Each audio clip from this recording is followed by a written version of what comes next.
Maulan na hapon, mga igsoon. Maayong hapon.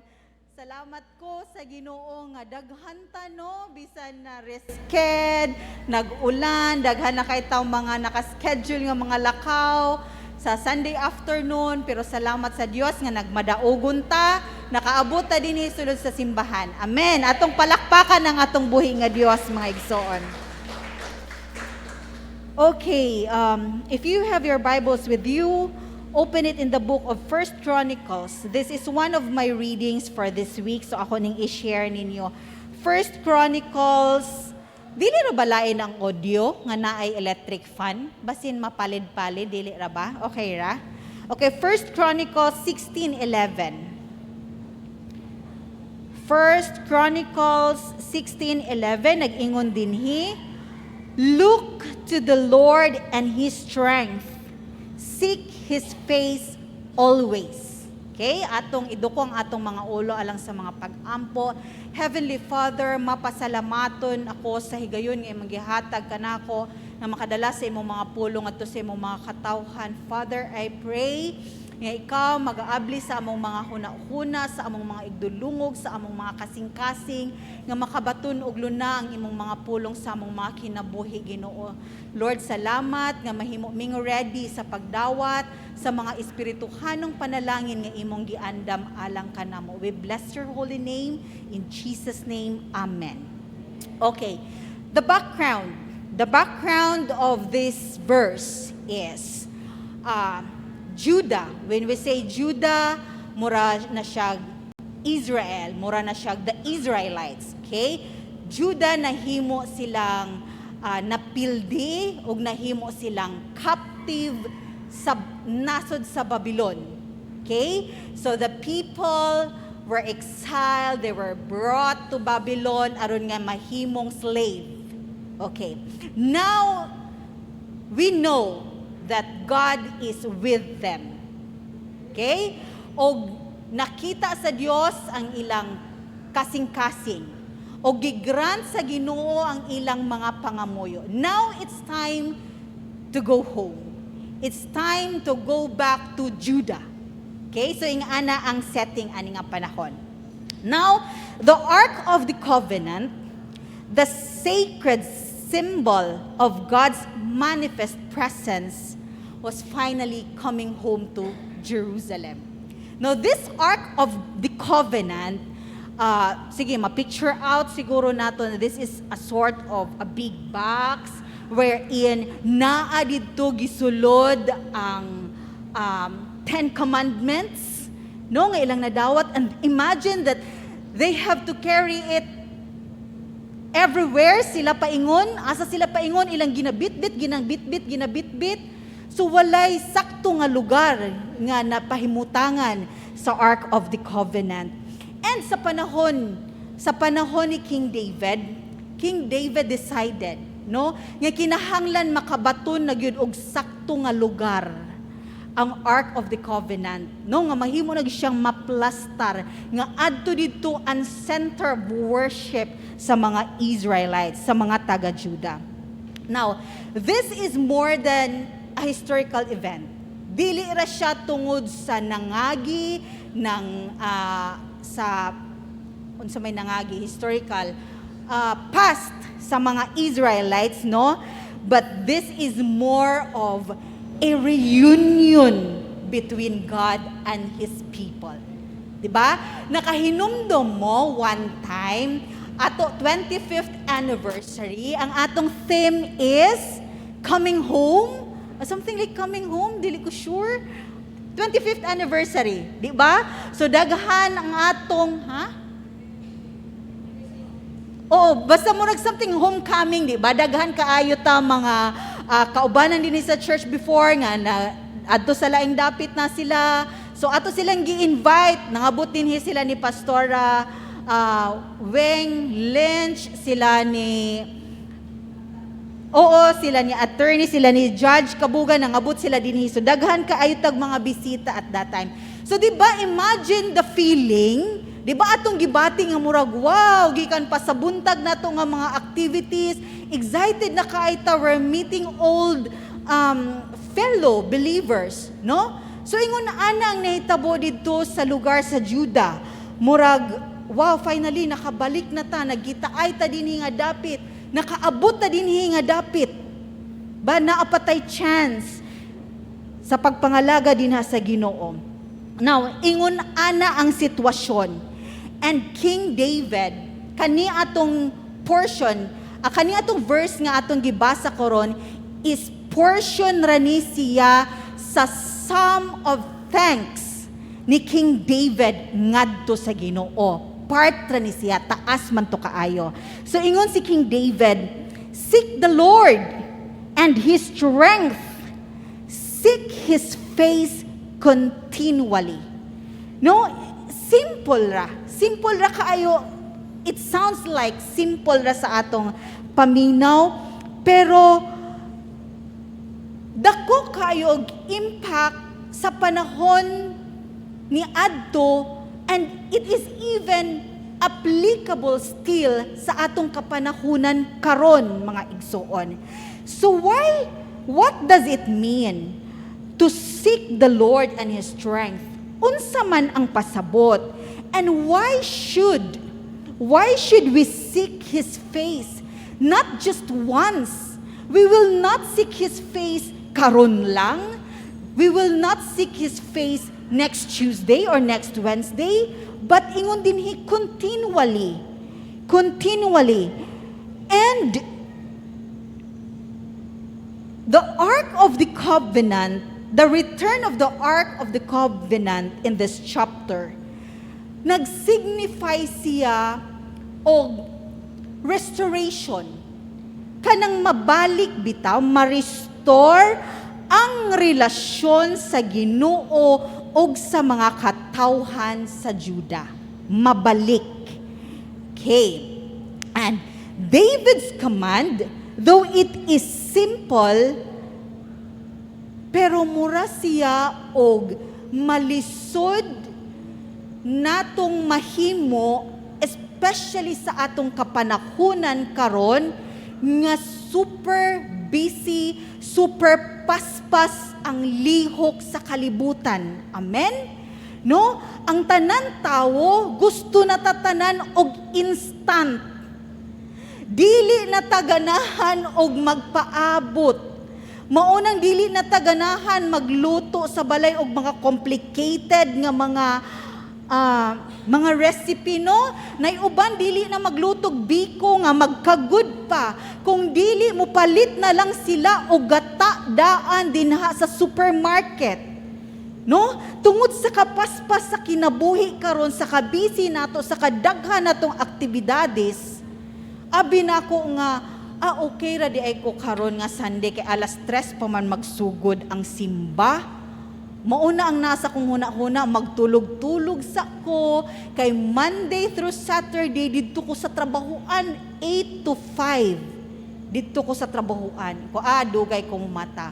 Og sa dihang kinahanglan di ay kumumata, kay kinahanglan mi magkuha sa bulak sayo dito sa Tianggi, aron daduna mo sa memorial. Og pag-abot din kinahanglan naming mag-fix, kay naa di ay mi invitation for lunch. Og sa dihang naghuna-huna, may manguli pa ba kahata? Sayang ang atong 30 minutes pagpaingon, 30 minutes na sad pagbalik, so we have to stay here. Diba? So abi na ako, mapusla na ako ang akong Sunday morning nga i-relax. Dili, di ay, pag-abot karon simba, and after this, muadto pa mi sa among lola sa memorial, kay birthday pod sa among lola mo, visit rami. Diba? So full pack na gihapon ang akong Sunday. Ingon anang kinabuhi mga kaigsuonan, diba? Paspas na siya kaayo. Pero si King David, wala yun niya kalimti sa pagpasalamat o pag-acknowledge ang atong buhi nga Dios. Amen? Always, tungod kay nakita ni King David, kung giunsa siya pag-atiman sa Ginoo, sa kapanahonan, sugod pa sa panahon nga nahimo siyang shepherd sa mga karnero, magbalantay. Dito palang daan nakita na ni King David kung giunsa siya sa pag-atiman sa Dios. Imagine ragod nga ordinaryo shepherd, Mapildi niya ang mga lions nga mo attack sa iyang gibantayan nga mga karnero, ug napatay niya ang Philistine nga si Goliath, di ba? Ug sa iyang pagkapili nga king, kung atong basihan ang history sa pagkapili ni King Saul, murag dili pa gyud mo qualify si King David. Kay ang gipangita nila is more on the physical. Di ba?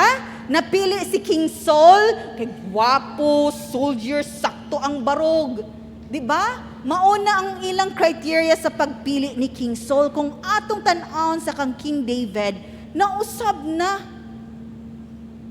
Ang ilang unang gipresentar dito ang mga magulang ni King David. Kani nga anak, ang inyong gipangita, dili na mao, lahira. Diba? So nakita ni King David ang pagpamuhat sa Diyos sa iyang kinabuhi. Now King David today is urging the people to go beyond rituals, no? Dili lang kung musimba dinhi, mugawas, mu attend og Miyerkules, mugawas, nga walay nahitabo sa kinabuhi. No, dili ra na ang tawag ni King David, kung dili King David is calling the people of Judah to have a deeper relationship with God, nga kinahanglan mahimong lifestyle. Okay? Dili mahimong obligado. Nga musimba dinhi kay obligado na obligara manggod ko. Dili man mi kadili kay pag umangkon man ko ni Pastor Frank ug ni Pastora Cecil. Di ba? I need to be with them. No. That should not be the reason. No? Ay, kinahanglan gyud ko nga magpabilin sa CRPG Lipata kay isa ra ba gyud ko sa nagsugod dinha.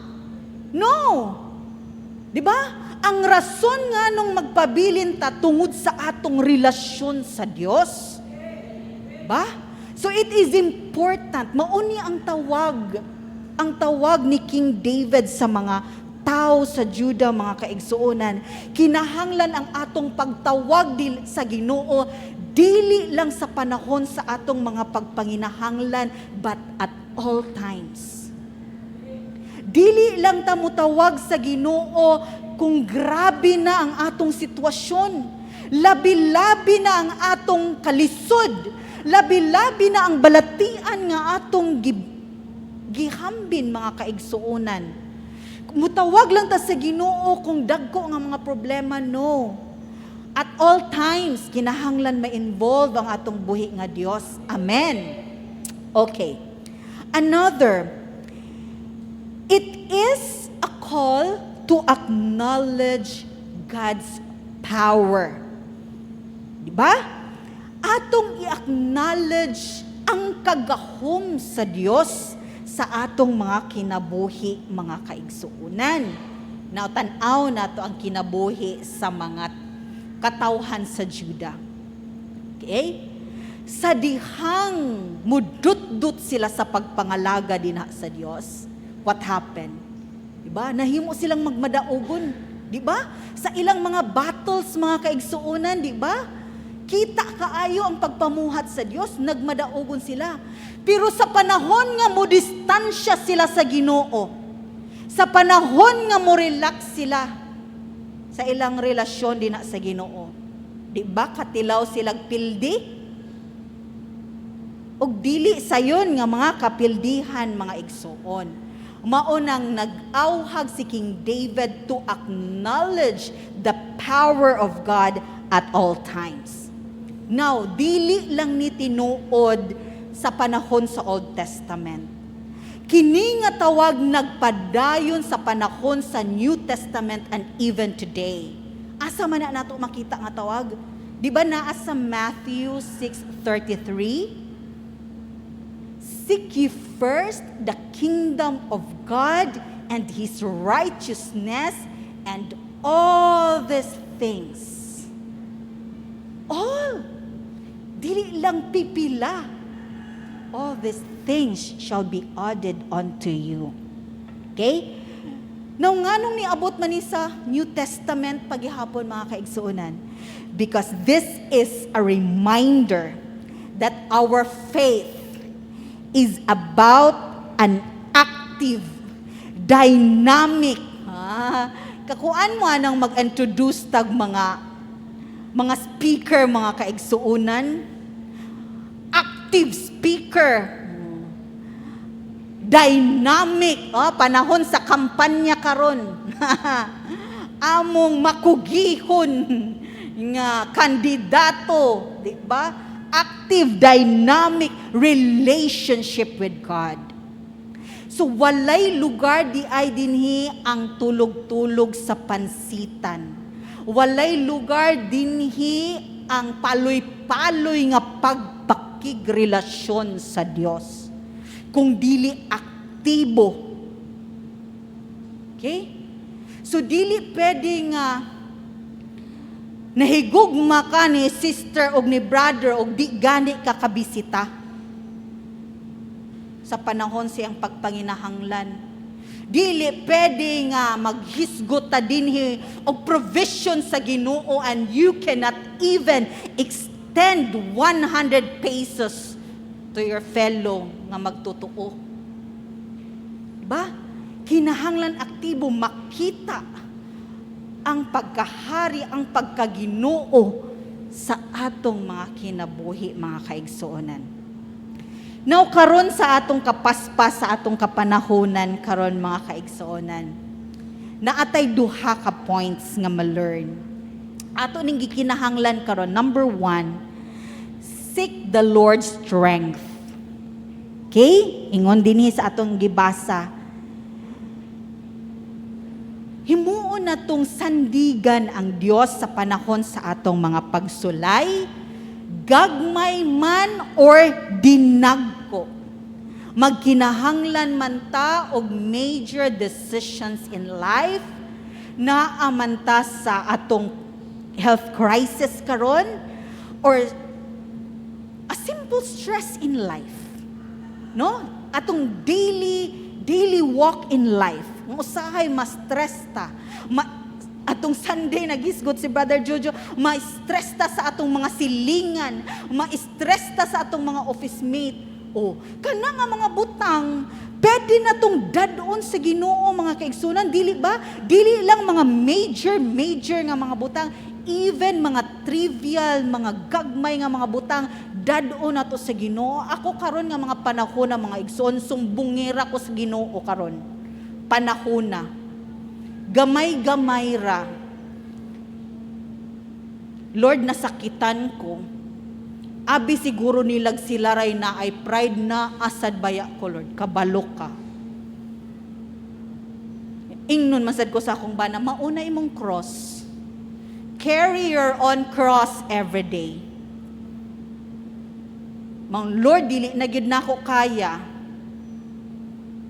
Kay kung boto na hunaon, unsa ba akong naabot educationally? Naabay ako'y degree. Dili ko ordinaryo nga empleyado sa among opisina. Ba?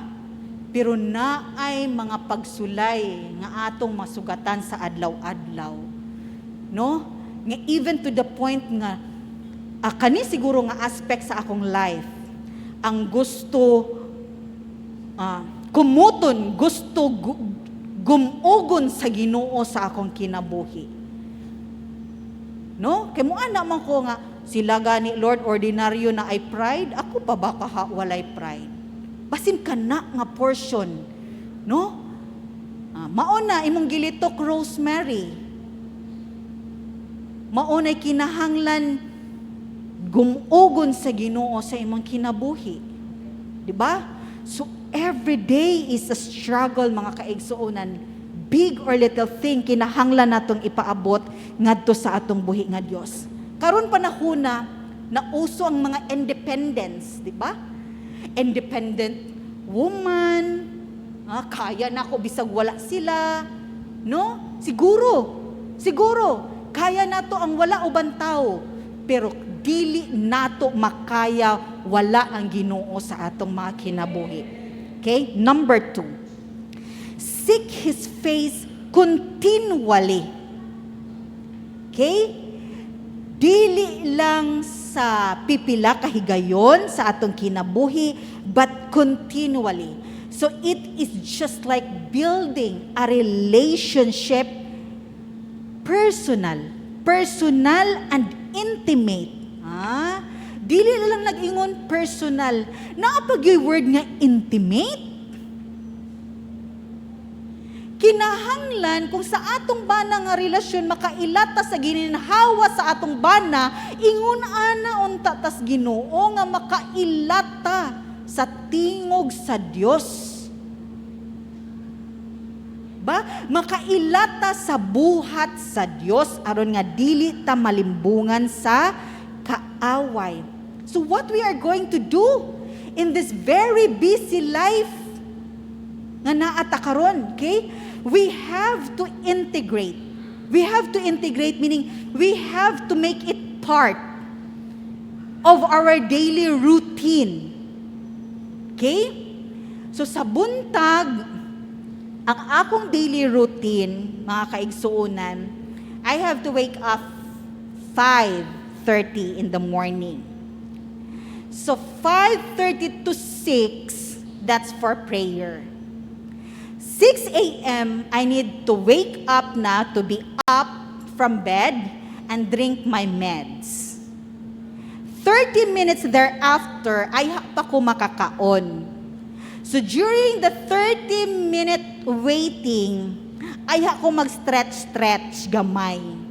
At tubangan sa among samin, mag-andam sa akong mga dalhonon sa office. Mauna 6:30 sugod na kog kaon hantod 7 kay dugay ko mahuman magkaon. 7 ay hapa ko mag-fix so kinahanglan I need to be out from our home 7:45 aron nga dili ko ma-late sa office. Pagbalik sa alas 5 sa hapon lahi na sad nga part. So kinahanglan natong i-insert imuong kaparte ang Ginoo. No? Paningkamutan nato nga masulod. Kay kung di nato i-schedule mga kaigsuunan ang Ginoo, sa ingon pa ni Brother Juju sa among cottage prayer group, sakay tag jeep, front pa ang Ginoo. Naami no sakay nga gusto mag front seat so imong gipabalhin ang Ginoo sa likod. Lord, balhin ka likod kay naay gusto mag front seat. Naa pa may mga namara nga mga pasahero pasulod hantod na naisbog-isbog ng Ginoo, hantod na nabili ng Ginoo. So ingon ana kung dili nato makayang ma-insert na mabilin gyud ang Ginoo. Kay pag uli nato alas 5 manihapon, mag TV patrol, magbatang Quiapo, unsa pa man ang sunod. Tulgo na dayon man ta. Di ba okay ra Brother Jojo kay tagalauna matulog. Na ang matulog na sa alas 8. Di ba nahurot ng oras, dili na masingit ang Ginoo mga kaigsuonan. So we have to integrate our activities na will build an personal and intimate relationship with God. Now, this is a question. What specific area sa imong life karon nga nagkinahanglan ka sa kusog sa Dios? No, you can evaluate yourself. You know very well kung unsa imong mga gikinahanglan. No, sultihi ang Dios kung unsa nga parte sa imong life nga imong gikinahanglan ang iyahang kusog. Now, another thing. Ang Ginoo is not just our guardian, no? But He is also a powerful defender. Diba? Ipaglaban ta sa Ginoon, He will fight for us, mga kaigsuunan. Amen? Diba nag-ingon gani ang Biblia, vengeance is not yours. It's mine. Diba? So usahay atong sultihan ang Dios sa atong mga concerns daily mga kaigsuonan aron nga Diyos na magpaiko. Siya lang bahala. Okay? So pag moingon ganita na God is our strength, we acknowledge that our strength is limited. Diba? Siya man ang atong kusog. Kaya unsa man di ang imong kusog? Ang atong kusog as human being is so limited. Mahurot, kapuyon ta, moabot ang punto nga, kapuyon ta, dili na ta kalahutay. Pero ang kusog sa Dios, infinite. Diba? Walay katapusan. Let us open our Bible in the book of 2 Samuel 22:40. Okay? Unsay ingon din he. Diba? Ang first is, our strength is limited. Now, number 2 na nato makita sa 2 Samuel 22:40. Sige ko no kuya. 2 Samuel 22:40.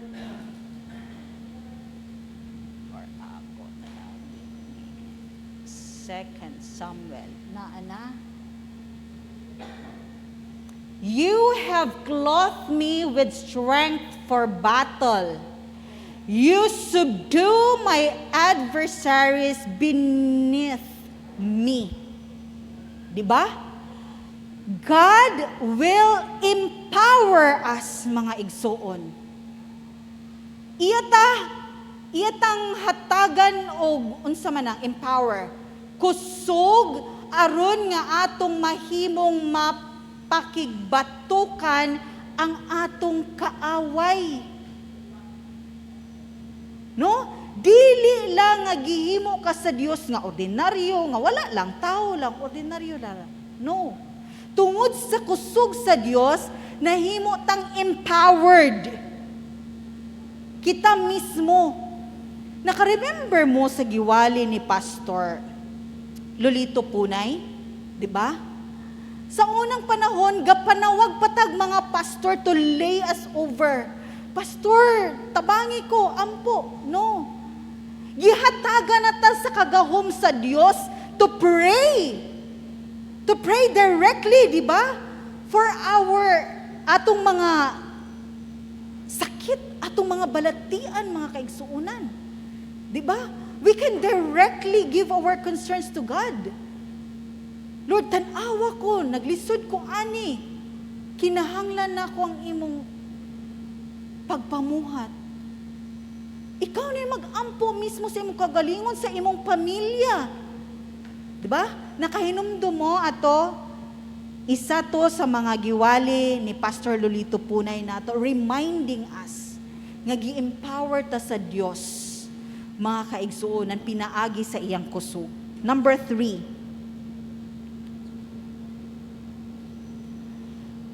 God sustains us. Gisustinir ta sa Ginoo. Isaiah 40:29. Isaiah 40:29. This is the favorite verse of Pastora Weng del Castillo, mga kaigsuonan. Isaiah 40:29. Pwede diretso sa 30, di ba? Amo ni sumpay. He gives strength to the weary and strengthens the powerless. Sumpay ko na sa 30, kuya. Youth may faint and grow weary, and young men stumble and fall. Sige, forward, Kuya Kim, 31. But those who trust in the Lord will renew their strength. They will soar on wings like eagles. They will run and not grow weary. They will walk and not faint. Ba? Limitado ang atong kusog. But ngano nga up to this very day, nagbarog gihapon ta dinha sa presensya sa Dios. Wala mo nag-wonder, mga kaigsunan, di ba? It is because gisustinarta sa Ginoo. And lastly, naa sa Joshua 1:9, ba? Kung maghisgot ta og kusog nga gikan sa Dios, it means that He is our source of courage. Ba? So kung naa ang Dios, okay, Joshua 1:9, haven't I commanded you? Be strong and courageous. Do not be afraid or discouraged, for the Lord your God is with you wherever you go. So knowing that God is the source of our strength, di ba? Muratag nakabaton og kaisog mga kaigsuonan, no? Na makuha-kuha ng atong mga kabalakang, atong mga kahadlok din sa kinabuhi, knowing that He is the source of our strength. Okay. We need also to acknowledge our Almighty God. Importante nga atong iluhon ang atong Dios, mga kaigsuonan. Ingon si King David.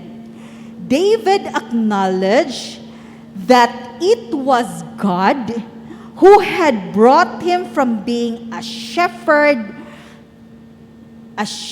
sa mga karnero to being the king of Israel. Iyang gi-acknowledge, no, nga ang Dios ang nagpahiluna sa tanang butang. Gikan sa panahon nga nahimo pa siyang magbalantay sa mga karnero, hangtod nga nahimo siyang hari. Ba? Kabalo siya nga ang Dios ang nagpahimutang sa tanan. Ang Dios ang nagplastar sa tanan. Di ba sa atong kinabuhi, mga kaigsuunan, let us not forget, no? Naabot nato ni. Naata dinhi karon, mauni ang atong estado sa kinabuhi. It is because it is God's will. Di ba giplano sa Dios na daan? Di ba nakabaluta nga ang plano sa Dios nato dinhi ang mga kamaayong butang? Di ba Jeremiah 29:11? Na nagplano bagod ang Dios og atong kadautan, mga kaigsuonan, di ba? So atong pasalamatan ng Dios nga, Lord, salamat ani nga life nga dili ko, wala ko nagpuyo didto sa dalan. Imo kong giplastar ani nga building dinhi, ani nga panimalay, di ba? So we have to acknowledge the Almighty. Another thing, we acknowledge and recognize His omnipotence, His power. Not just power, but God is all powerful. Diba? Nothing compares. Walay ikakumpara sa pagkagamahanan sa Dios. Diba? Siya ang Dios nga nagbahin sa Red Sea aron nga makaagi ang mga Israelites. No? Siya sab ang Dios nga nagsira ni ato kay aron nga ang mga nagsunod katong mga run after them mga matay. Siya pud ang Dios nga nagpabungkag sa wall of Jericho.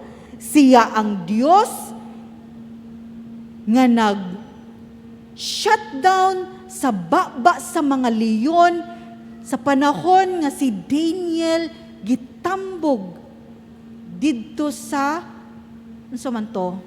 Well, didto, di ba? Si Daniel unharmed. Siya ang Ginoo nga nagbanaw sa atong buhi nga Dios. Di ba? So can you imagine how powerful He is?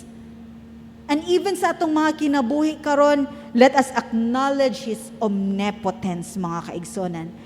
Number 2, let us acknowledge His omniscience, meaning that He is all-knowing. Walay natago atubangan sa Dios. Ang tanan dayag, di ba? Ang tanan before nato isulti ang mga dapat natong isulti, before ta mo act, di ba? Before ta maghuna-huna, nakabalo na ang Ginoo unsa ang naa. Ibalupod ang Ginoo kung unsa ang atong patungnan mga kaigsuonan. So dili man ta kakita, but we have to trust God, no? Nga ang katuyuan sa Dios sa atong kinabuhi puro maayong mga butang. And we have to acknowledge His omnipresence. Meaning, God is everywhere. No? So, wala ti kabalakan. Mo adto ta sa atong balay, mo adto ta, mo visit ta, mo travel ta from one place to another. God is with us.